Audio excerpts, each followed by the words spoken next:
Disclaimer: This channel does not promote any violent, harmful, or illegal activity. All content provided by this channel is meant for an educational purpose only.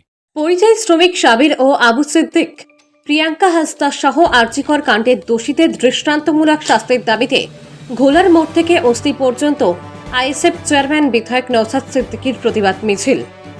RG Kar কাণ্ডের ন্যায় বিচার সহ হরিয়ানায় পরিযায়ী শ্রমিক সাবির মল্লিককে গণপিটুনিতে হত্যার প্রতিবাদে এবং আবু সিদ্দিক হালদারের পুলিশি অত্যাচারে মৃত্যুর প্রতিবাদে এছাড়াও প্রিয়াঙ্কা হাসদার খুনিদের দৃষ্টান্তমূলক শাস্তির দাবিতে আইএসএফের উদ্যোগে দক্ষিণ 24 পরগনা জেলার অস্থি থানার ঘোলা মোড় থেকে এক বিশাল মিছিল বের হয়। এই মিছিলের পুরোভাগে পা মিলিয়েছিলেন দলের চেয়ারম্যান তথা ভাঙড়ের বিধায়ক নওশাদ সিদ্দিকী। এই প্রতিবাদ মিছিল থেকে রাজ্যে আইন শৃঙ্খলার রক্ষায় প্রশাসনের ব্যর্থতার জন্য পুলিশ মন্ত্রীর পদত্যাগের স্লোগান ওঠে। এই বিশাল মিছিলে এলাকার প্রচুর সংখ্যক মহিলাও যোগদান করেন। স্থানীয় সূত্রে আইএসএফ দলের পক্ষ থেকে জানা গেছে, এই মিছিল চলাকালীন বানেশ্বরপুরে স্থানীয় তৃণমূল কংগ্রেস নেতৃত্বের মদতে তারা এই মিছিলের উপর হামলা চালানোর চেষ্টা করে, কিন্তু প্রতিরোধের মুখে তারা পালিয়ে যায়। মিছিল শেষে আইএসএফ নেতৃবৃন্দরা ভাষণ দেন।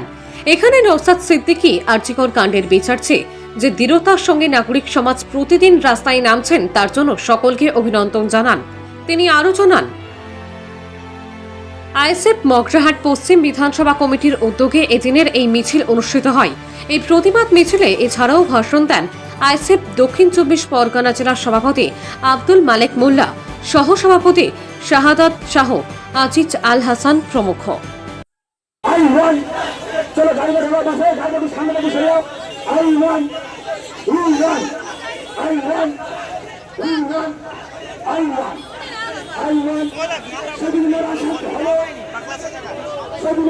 কিন্তু মহিলা সদস্য আছে, প্রত্যেকের বাড়ি মহিলা সদস্য আছে।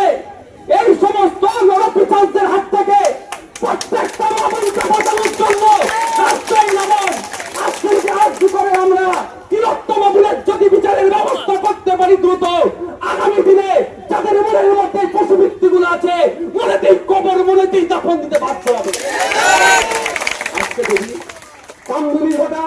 কামদুনির ঘটনা যদি সাথে সাথে বিচার পেত, আজকে তিলোত্তমার মতো ঘটনা ঘটতো না। কারণ মনের মধ্যে যাদের এই পশুবৃত্তি গুলো আছে তারা ভয় পেয়ে যেত, ওরে বাবা এইসব কাজ করলি ধরে ফাঁসি দিয়ে দেবে, ধরে জেলে দিয়ে দেবে, যাবজ্জীবন কারাদণ্ড হবে, বাইরে বেরোনো যাবে না। কিন্তু সেই সাহস পাচ্ছে কোথায়? ও জানে ওই নেতা কাতার কাউকে ধরে নেবো, কোনো ম্যানেজ করে নেবো, জামিন পেয়ে যাবো। এই হচ্ছে তো নাকি ভাই? এটাকে শেষ করতে হবে না? শেষ করার জন্য আমি বলবো এখানে দাঁড়িয়ে আসুন, আগিয়ে আসুন। যারা যেরকম ভাবে পারবেন প্রতিবাদ করুন। যারা সামাজিক সংগঠন করছেন তারা সামাজিক সংগঠনের মাধ্যম দিয়ে প্রতিবাদ করুন। যারা রাজনৈতিক ব্যানারে করছেন তারা তাদের মতো করুন।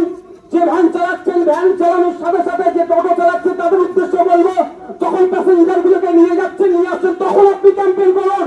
ওই সমস্ত প্যাসেঞ্জারকে প্রতিবাদ করতে উৎসাহিত করুন। যেমন আপনার আমার বাড়িতে নিয়ে আছে, আমার আপনার বাড়ির মেয়ের সুরক্ষা চাই আমাদের।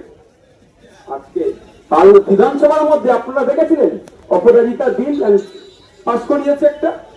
আপনারা সাধারণ মানুষ ভাববেন এই তো দিদিমণি আমাদের জন্য কত কিছু করছে,